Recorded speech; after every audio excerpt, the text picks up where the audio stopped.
Hii ni Sanaa na Biashara, ambapo umekuwa na mimi Gwamaka Mwabuka toka pale mwanzo kwenye kipindi cha kwanza, ambapo tulijifunza jinsi ya kujitambua wewe kama kiongozi, kwa nini yako ni nini ya kazi unayoifanya ya sanaa na ubunifu. Lakini pia tukaenda mbele zaidi kuweza kutambua madhumuni ya kazi unayofanya na watu gani ambao unawalenga kufanya kazi unayoifanya. Tulivyowagundua watu hao, tukaangalia wana changamoto gani ambayo wewe kama msanii au mbunifu unawaletea kwenye kazi unayoifanya, na baada ya hapo tunakuja kwenye kutengeneza suluhisho. Tulivyotengeneza suluhisho kwa muundo wa prototype au mfano wa suluhisho ambao unawaletea watu, tukaja kwenye pati ya kutengeneza jinsi ya kuwakilisha au kuwasilisha swala lako mbele za watu. Tukatengeneza zile pitch. Hii ni pati ambayo itakuwa ya mwisho, lakini pia ni ya kwanza katika kufungua mwanda mzima wa kazi unayoifanya kuwapelekea watu ambao wana lengo la kuipokea kazi yako ya sanaa. Na hii ni sehemu ambayo unaenda kufanya kitu kinaitwa kufanya mazoezi ya kuwasilisha wazo lako la biashara kwa watu ambao wanaweza kukushika mkono kwa kukuwekea uwekezaji, lakini pia wanaweza kukupa mrejesho uweze jinsi gani kuboresha kazi unayoifanya ambayo ni kazi ya sanaa.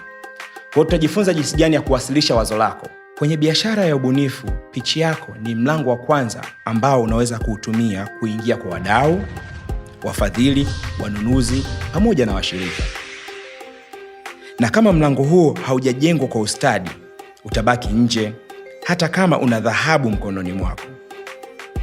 Hivyo basi, tuangalie jinsi ya kutoa pitch yenye nguvu mbele ya wadau, wafadhili, wanunuzi, washirika na watu wote ambao wanaweza kushika mkono kutoa sehemu ambayo unaanzia kwenda mbele, ambapo utachukua biashara yako kuifikisha kwa wadau ambao wanahusika.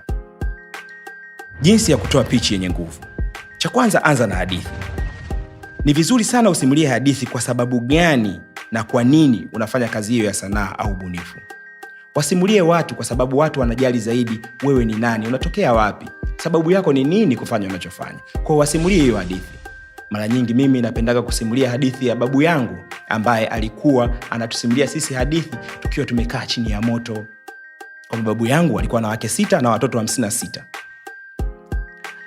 Wajukuu wake wote ambao tulikuwa zaidi ya 100, wachache tulikuwa na nafasi ya kukaa naye. Tukikaa naye chini ya moto anatusimulia hadithi. Nikapata motisha ya kuwa msimuliaji wa hadithi kupitia teknolojia, na ndio maana nafanya hadithi zangu kupitia animation. Kwa hiyo tafuta hadithi ya kwako.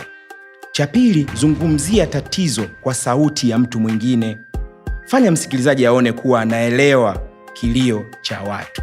Shida yao ni nini? Msikilizaji anatakiwa apate uchungu wa watu ambao ni walengwa wako. Kitu cha tatu, toa suluhisho sasa, ambayo ni uwazi wa jinsi unavyoweza kufanya suluhu kwa walengwa wako. Ifanye kwa uwazi na kwa ujasiri, sio kwa maneno mengi, bali yenye uzito. Kitu cha 4, onyesha kile kinachokufanya uwe tofauti. Sanaa yako, mtazamo wako, historia yako, kitu gani kinakufanya wewe uwe tofauti. Na kitu cha 5 ambacho naona ni cha msingi, kamilisha kwa wito wa wazi. Kwa mfano, nahitaji mshirika wa kushirikiana naye kuweza kufanya wazo hili liwe na nguvu zaidi. Au nahitaji fedha ya kufanya uzalishaji wa kazi yangu ya sanaa. Au ningependa kupelekwa mbele ya wadau ambao wanaweza kufanya kazi na mimi kimataifa.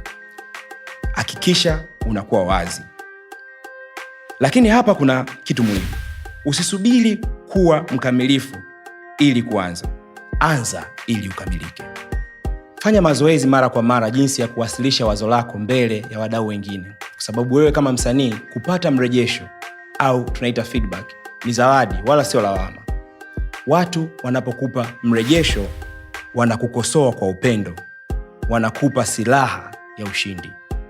Mwisho kabisa, jukumu lako kwa sasa itakuwa ni kurekodi video ya jinsi unavyopitch kwa dakika 2 mpaka 3. Tumia tu kwa simu, kitu rahisi kabisa.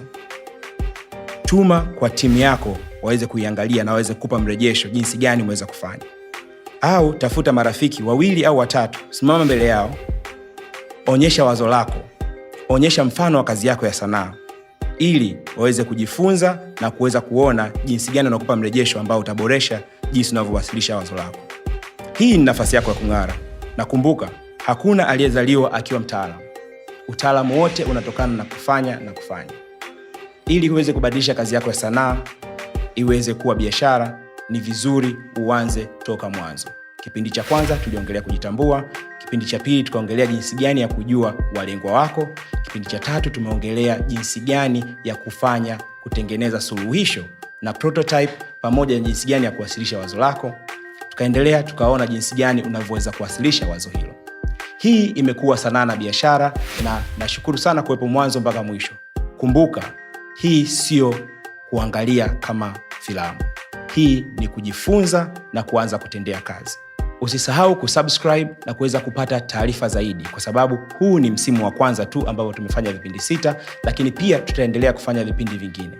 Kipindi kijacho nitafanya kipindi cha bonus au kipindi cha ziada tu, ambapo nitaelezea pale biashara yako itakapokuwa tayari, jinsi gani utaiandikisha, jinsi gani utajua jinsi gani ya kulipa kodi na kuweza kupata kazi za sanaa kutoka kwa wadau mbalimbali, wakiwepo watu ambao wanafanya katika mashirika yasiyo ya kiserikali, ya kiserikali, pamoja na wafanyabiashara, waweze kukupa wewe kazi kama mfanyabiashara ambaye upo katika